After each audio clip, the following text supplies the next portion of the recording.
Tövəndə deyikdinlərə, 2024 yıllık Nobel İqtisad mükafatının sahiplərindən iqtisadşünas Darren Acemoğlu və James Robinson'ның 2012 yılı nəşr qılınan dünyavi məşhur əsri dövlətlər, yəni millətlər neymiş qalaq boludu degan kitabından ilingan məzmunlarını sunuş boludu.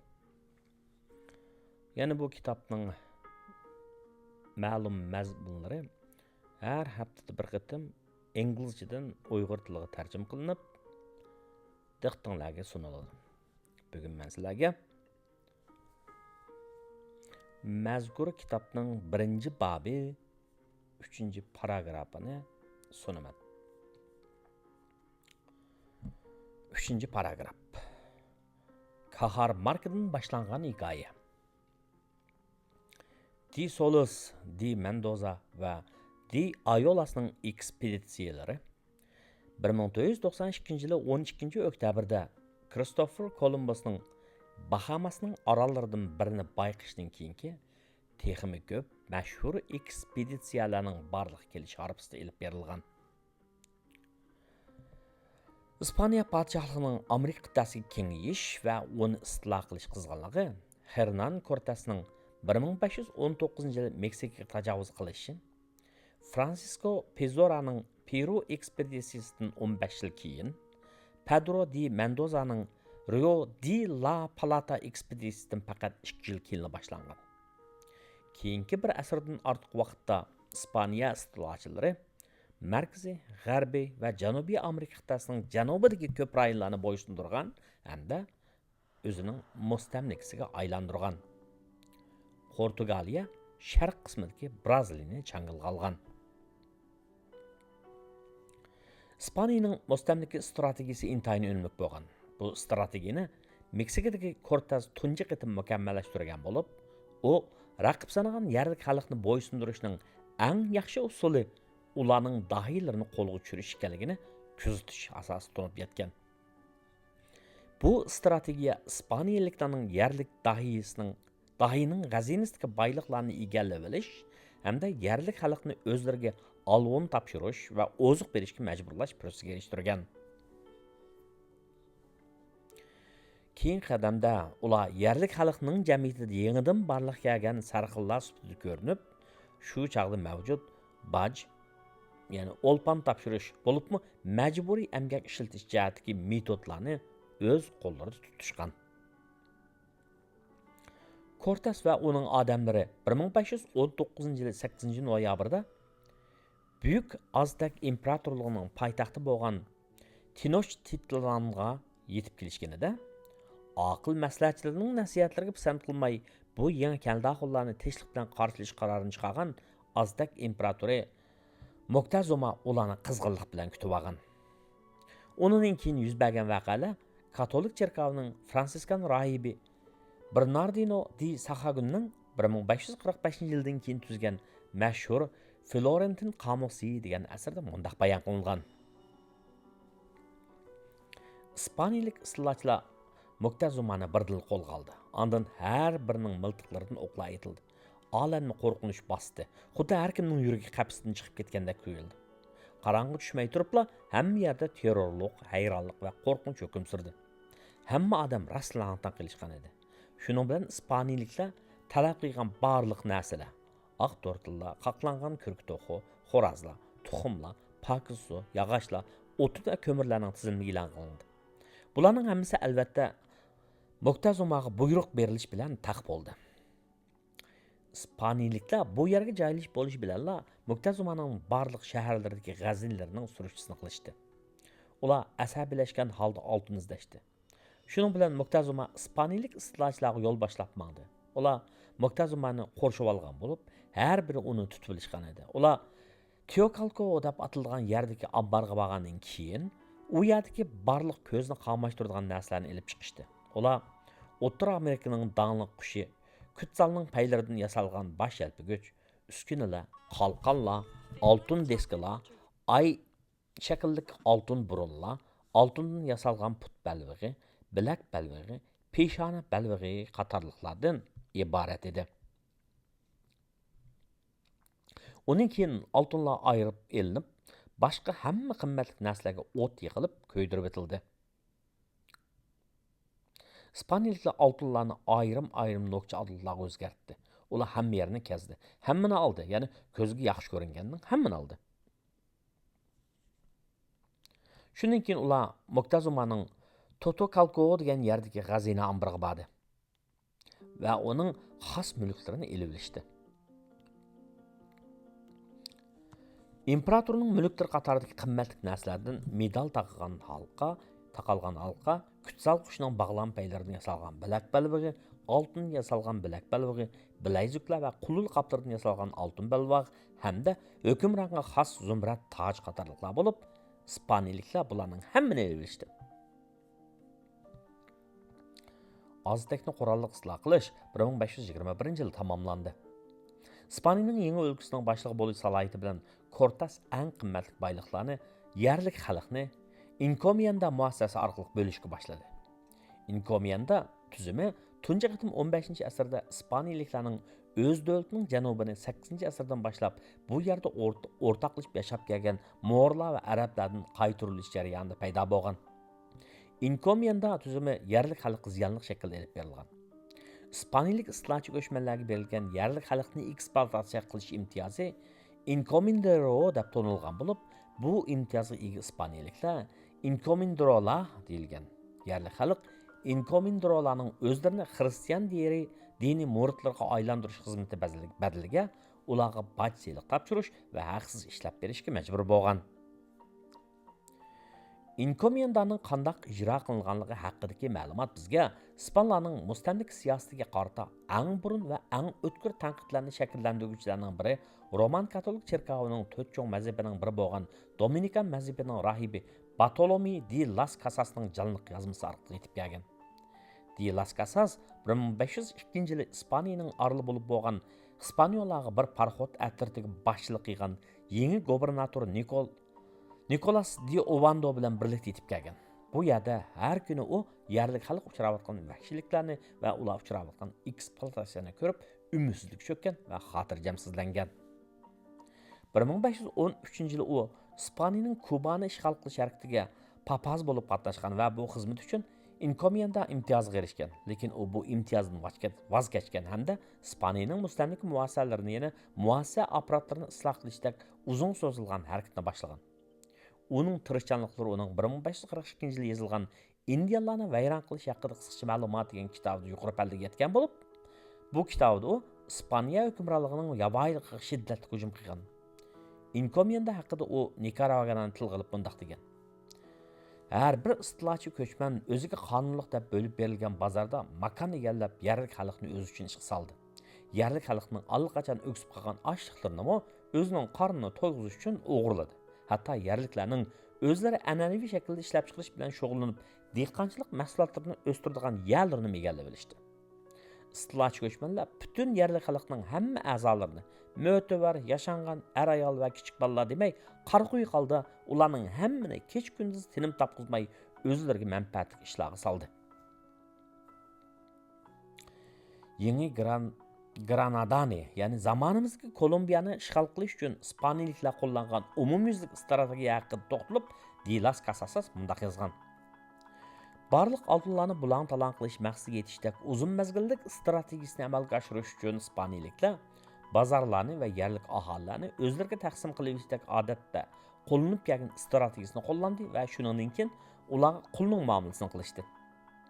Ekspeditsiyaga qo'mondonlik qilgan odam bu yerning podshohning butun territoriyasini, ya'ni bu yerning podshohining butun territoriyasini o'zidan qilib oldi va uni 6-7 oycha vaqt zindonga tashladi va uningdan yo'lsizlik bilan texnik ko'p oltin va zumrad talab qildi.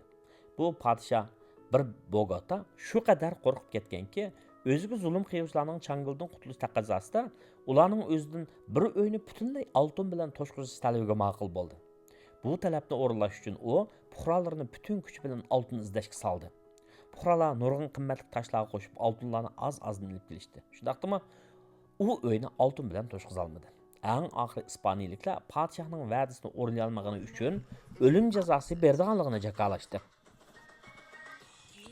İspaniyalik qo'mondan o'zini qonunning vakili deb qarag'achqa, bu deloni o'zining oldiga ilib kelish lozimligini imo qildi. Ammo ish uning deganidek bo'lib, yerlik podshoh rasmiy shaklda ayblanganda, podshoh kim kelishimnomani degan gaplarga ega chiqolmasa, uningga tan jazosi berishdek hukmni chiqardi. Ular podshohni Scappodo usuli bo'yicha qattiq qiynadi. Ya'ni uning qo'li kayniga bog'lanib va qo'l beg'ishdan egizga esildi. Ko'yayotgan mayni qo'sqo'g'ib to'kishdi. Ikki parchaga to'mir iskanjalar silinib, xodilag'i mix bilan qiqildi. Uning bo'yni boshqa bir xodiga bog'landi. Ikki odam uning qo'lidan tutib turganda, uning putining tapinidan boshlab ko'ydirishdi. O't yiqib ko'ydirishdi. Qo'mondan pat-pat uning qarab qo'yatdi va texmi ko'p oltin bermasa, uni mush tariqada asta-asta qiynab o'ldirishga buyurdi. Oqibatda ular ashundoq qildi. Shuning bilan yerlik xalqning podshohi ispaniyalik istilochilarning uning solgan azobi tufaylidan hayotdan ayrildi. Meksikada mukammallashtirilgan bu strategiya va istiloh qilishning muassalari Ispaniya imperiyasining hamma yerida intayin asabiylik bilan qo'llanilgan. Ammo hech yerdagisi Pizarroning Peroni istiloh qilishda unumli bo'lgandek unumli bo'lgan emas. Di Las Casasas bu vaqtdagi bayonni bundoq boshlaydi. 1531-yili yovuzlikda dang'i chiqqan yana bir kishi nurg'un odamlar bilan Peroga keladi. U yangi dunyoning boshqa yerlardagi tavakkülçi aqamsaylarning strategiyasi va taktikasini doğrashdagi razillikni ko'ngli ko'p safarga chiqqan edi. Pizarro Peroning Tambis degan bozorga yaqin qirg'oqdan janub qarab yurish qiladi. 1532-yili 15-noyabrda u Inka imperatori Atahualpaning askarlari bilan lashkargoh qurgan tog'liq bozor Cajamarcaga yetib keladi. Qazo qilib ketgan dadasi Huayna Capacning o'rniga kimning varislik qilish haqida u o'z inisi Huascar bilan so'qishib uni mag'lub qilgan Atahualpa harbiy yurish qilib Ispaniyaliklar baza qurgan yerga kelib qoladi. Ispaniyaliklarning quyosh xudosi bo'lgan Intiga atab silingan butxonasini dafsan qilganligidek vahshiyliklar haqidagi xabarlar Atahualpaga allaqachon yetib borgachqa u bularga bak g'azablangan edi. Keyin yuz bergan ishlar hammaga ayon. Ispaniyaliklar ularga to'zoq qurdi va uni kengaytdi. Ular Atahualpaning qo'g'ilg'uvchilari va xizmatchilaridan bo'lib, taxminan 2000 dak kishini o'ldirdi. Ondan podshohni terib qo'lga tushirishdi. Erkinligiga erishish uchun Atahualpa Ispan istilochilariga oltin bilan to'ldirilgan bir uy va kumush bilan to'ldirilgan o'xshash hajmdagi ikki uy berish va'dasini berdi. U bularni o'rinladi. Ammo Ispaniyaliklar va'dasiga yuzsizlik qilib, 1533-yili uni bo'g'ib o'ldirib etishdi. Shu yili noyabrda Ispaniyaliklar Inkaning poytaxti Cusco'ni qo'lga tushirdi va Inkaning oqsumaklarga xuddi Atahualpaga qilgan muomala qildi. Ya'ni ular oltin va kumush bermoqchi ularni turmaga oldi. Ular istilochi ispanlarning talini qondirolmagan chog'larda terib ko'ydirildi. Quyosh butxonasiga o'xshash Cusco'ning buyuk san'at gavharlaridagi oltinlar so'kib ilinib, eritilib, quyoqliq oltinga aylantirildi. Bu vaqtda Ispaniyaliklar ko'zini Inka imperiyasi xalq tikishdi. Xuddi Meksikadagi o'xshash puhralar encomiendasga bo'linib, Pizarroga agashgan istilochilarning har biriga tortiq qilindi. Mustamlikchilikning dastlabki bosqichida encomienda yerlik xalqni kontrol qilish va majburiy emgak qilishda qo'llangan asosli muassasa bo'lib, lekin u uzun qolmay bir jonliq raqobatchiga duch keldi. 1545-yili Diego Gualpa ismli kishi Andes, ya'ni bugungi Boliviyaning egiz yeridan yerliklarning muqaddas yerini izlayotganda tuyuqsiz chiqqan kuchli bo'ron uni uchirib ketib bir yerga tashlaydi. Uning ko'z oldida pinanda turgan kumush rodillari namoyon bo'ladi. Shundan keyin Ispaniyaliklar El Carro Rico, ya'ni bayliq jilasi deb atashgan kumush tog'ning bir parchasi mushu yerdan bayqaladi. Uning atrofida Potosi degan shahar bino bo'lib gullanib, 1650-yilga kelganda nopos eng ko'p bo'lib 160 ming kishiga yetgan. Ham shu zamondagi Lisbon va Venetsiyaning noposidan ko'p bo'lgan. Kumushni qizish uchun istilochi ispanlarning nurg'un qon ishchilariga ehtiyoj tushgan. Ispaniya bu yerdagi emgak masalasini hal qilish uchun Francisco de Toledoni mustamlika hokimiyatining yangi bosh gubernatori qilib avatdi. 1569-yilda Peroga yetib kelgan de Toledo dastlabki 5 yilini bu yerni kezish va o'zining yangi vazifasiga aloqador tekshirish bilan o'tkazdi. U yerlik xalqning ichidagi barliq cho'nglarning noposini aniqlab chiqishga buyurdi. Kerakli emgaklarni tepish uchun Toledo dastlabda yerlik xalqning hammani degudak Ispaniya podshohligi uchun yerlik xalqning emgigini ekspluatatsiya qilishni tizildigan redaksionist, ya'ni kemaytish deb atalgan bozorlarga markazlik oldi yo'tkadi. Andın o inka tilida Quechua deb atalgan burilish degan ma'nosi bor mita deb tonilgan inka emgak muassasasini terildirdi va qo'llandi. Bularning mita tuzumida inkalar majburiy emgak orqali butxonalar, oqsumaklar va armiya uchun ziroat teraydi. Buning badaliga inka sarqillari xalqni ocharchilikdan qutuldirish va bexatarlik bilan kafolatlantirdi. Di Toledo'ning hukmronligi ostida yurilgan mita, bo'libmi Potosi mita, Ispaniyaning mustamlik tarixidagi eng cho'ng va eng qabih holda emgakchilarni eksploatatsiya qiladigan tuzumga aylangan edi. Di Toledo zamonimizdagi Peruning o'ttirdan boshlanib, bugungi Boliviyaning ko'p qismini o'z ichiga olgan bir cho'ng jo'grafiyalik rayonni egallab chiqqan bo'lib, uning umumiy ko'lami 518 ming kvadrat kilometr edi. Bu rayondagi redaksionlarga yangidan kelgan erlarning 7dan biri Potosdagi konni ishlashga buyurildi. Potosi mita butkul mustamlika mezgilining hamma bosqichida mavjud bo'lib, faqat 1825-yilga kelganda amaldan qoldirildi. Ajoyib tuyulgan yeri shuki, bugungi Peruda ayni chog'dagi mitaning iznalarini ko'ra olasiz. Kalka bilan uningga yaqin Akomaya o'lkalari o'rtasidagi farq qarayli. Qarmoqi bu o'lkalarning o'rtasida cho'ng farq yo'q.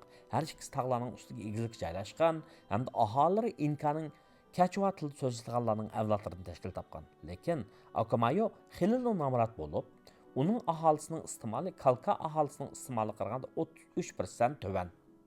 Kishilar bu farqni bilishadi.